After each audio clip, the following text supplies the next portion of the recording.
যাওয়ার পরের দিন রাতে উনি আমার রুমে আসছে, এসে আমার গায়ে ব্যথা সরাই ফেলছে। সরাই পর উনি বলতে কি তোমার আব্বা? আমার বাবা। হ্যাঁ, বাবা গায়ে হাত দিছে। তো ওই দিন আমি কিছু করি না, আমি সরাইছি। আমি যার না তার নাম মুখে ডাকবো। তো ওই দিন একবার আসতে সরে গেছে।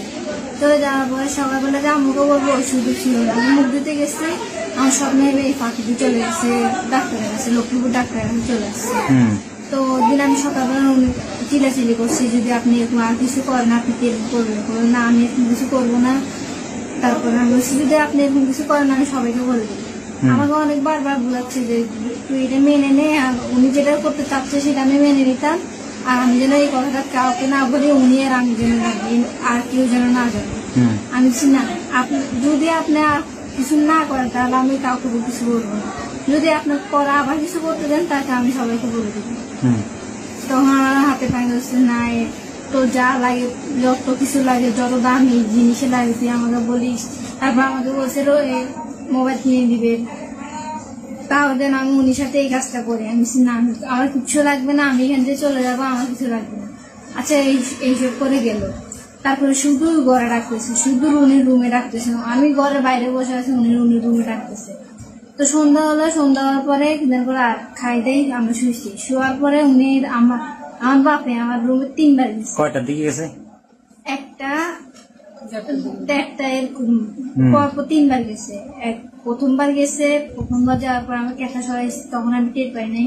যখন বুকে হাত দিছে, অন্য সরাইছে বুকে হাত দিছে, তখন আমি টের পাইছি। তারপরে উনি আবার, আমি চিল্লাচিল্লি করছি, সরে গেছে।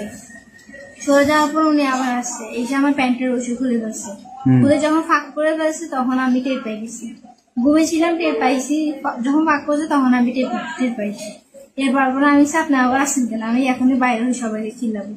তখন চলে গেছে, বলছে না কিছু বলিস না, কাউকে কিছু বলার দরকার নাই, আমি যাচ্ছি। আচ্ছা, তারপর আমি জাগানো ছিলাম। তারপর উনি আবার আসছে, এসে দেখতেছি আমি ঘুমাই গেছি, হালকা চোখ লেগে আছে। পরে চোখ খুলে দেখতেছি উনি পাশে শুয়ে আছে, উনি হাত আমার বুকের মধ্যে। তখন আমি টের পেয়ে, তখন আমি সরাইছি। পরপর 3 বার গেছে। তারপর দিনে সকাল থেকে কাউকে কিছু বলি নাই। তারপর উনি রুমে বারবার রুমে রাখতেছে, উনি হাত পা টিপে রাখতেছে, এই করতে রাখতেছে, 1 গ্লাস পানি নিয়ে যেতে রাখতেছে। আমি যাচ্ছি না, একবার এক এক জিনিস নিয়ে অজুহাত দিয়ে রাখতেছে। তারপর সামনের রুমে দরজা বন্ধ করিস দিনে, সামনের রুমে এই 12টার দিকে সামনের রুমে দরজা বন্ধ করে দিয়ে উনি পিছনে, আমি পিছনের দরজা দিয়ে বসে আছি, উনি ওইখানে যায় আমাকে ধরছে। তখন আমি উঠালে বেরিয়ে গেছি, আমি সরে না। তারপরে যাই আমি আমার ছোট চাচিকে বলে গেছি, ছোট চাচিকে বসছে, ছোট চাচি যাই বড় জেঠিকে বসছে, বড় জেঠি, তারপরে জ্যাঠা জেঠি সবাইকে বসছে।